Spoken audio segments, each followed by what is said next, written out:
And time to take a look at what's making headlines around the world. And it's Friday, and I know it's Friday because Alison Sargent is with me in the studio. Hello, Alison. Hi, Annette. You're going to start with the announcement that Trump's former lawyer, Michael Cohen, is pleading guilty to lying about a Trump property deal in Russia. That's right, and Michael Cohen's face is on the front pages of many newspapers today around the world, including here on the Financial Times and also on the front page of The Guardian today. Now, we already knew about this property deal. They were in negotiations to build a Trump Tower in Moscow. The timing is what Cohen lied about. He said that these negotiations ended in January of 2016, but he admitted yesterday that they actually went through the summer, so 6 months past what he said they did. The paper writes that although Trump has really tried to play down these revelations, experts say it could be very significant, actually, especially if Trump has said anything that could contradict Cohen, which would make Trump guilty of making a false statement. Is this ultimately going to be the revelation that does bring down Donald Trump? Well, many papers on the left are certainly hoping so. You can see in this cartoon from the New York Daily News, Donald Trump there is melting like the Wicked Witch of the West, and that bucket of water that was thrown onto him is labeled Cohen. We also see Donald Trump's response to this. He has called Cohen a weak person and said that he is lying. But not all papers agree, do they, that the Cohen story is such a big deal? They don't. The Wall Street Journal dismisses this as the Michael Cohen show in their editorial today. They write, quote, "If you believe the heavy media breathing, Mr. Trump is once again a goner." But the reality, they say, is that no one really knows what this will amount to. And they point out that every new revelation has sort of been heralded as the smoking gun, the thing that's really going to get him. For the Wall Street Journal, though, there is still no public evidence proving a Trump-Russia campaign conspiracy. Now, moving to Mexico, where the country is preparing to inaugurate their new president. That's right. Enrique Peña Nieto is currently enjoying his last G20 summit as Mexico's leader because on Saturday, December 1st, Mexico will be swearing in their new president, Andrés Manuel López Obrador, or AMLO as he is called.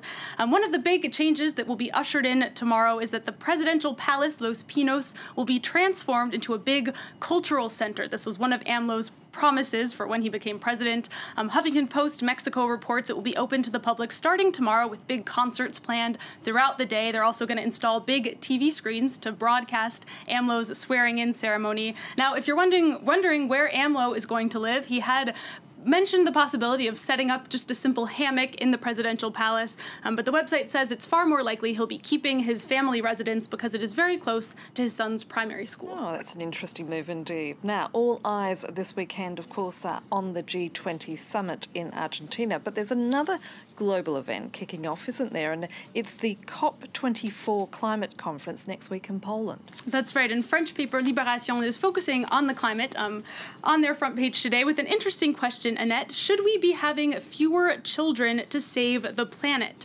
The paper talks to people who identify themselves as GINKs, a term that many of you may not be familiar with. I know I wasn't. It stands for Green Inclinations, No Kids. Basically, people that have sworn off having children in the name of environmentalism. One woman told the paper that she'd rather spend resources welcoming migrants than having children. Others in the movement argue that it's just not fair to bring children into a world that we're currently destroying with our environmental policies. Libération does admit that this idea of choosing between having children and saving the planet is a pretty controversial one, but the paper says it's a question that is actually going to become more and more essential for all of us to really grapple with. Yeah, especially given that there's a number of European countries that have declining birth rates as it is.